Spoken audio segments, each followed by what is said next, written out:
એક ભાઈને તો ઉચરસ બહુ થઈ ગયેલી, એના મિત્રને કે ઉચરસ બહુ આવે. અરે મોટા, એ કે તારે વહેલું કહેવાય ને, લે ઉકાળું લેતો આવું.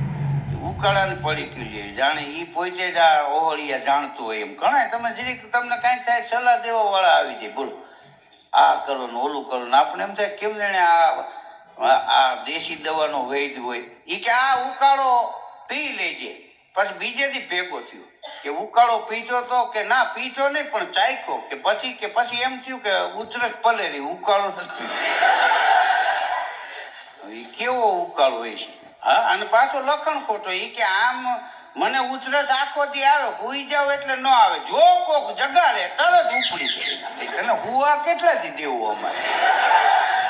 આ મૂળ કામ ચોર અને જગાડતા સીધો ઉપાડ કરે. ઓલા કે ભલે હું તો એને હુવા દે. જમવાનું તૈયાર થાય ને ગોદડા ને તળીમાં જ જોતો હોય. હા, રોટલી ઉછળી ને ઉભો થઈને ખાઈ લે, પાછી ઉતરે ઉપડી જાય, પાછો હુઈ જાય. બોલ.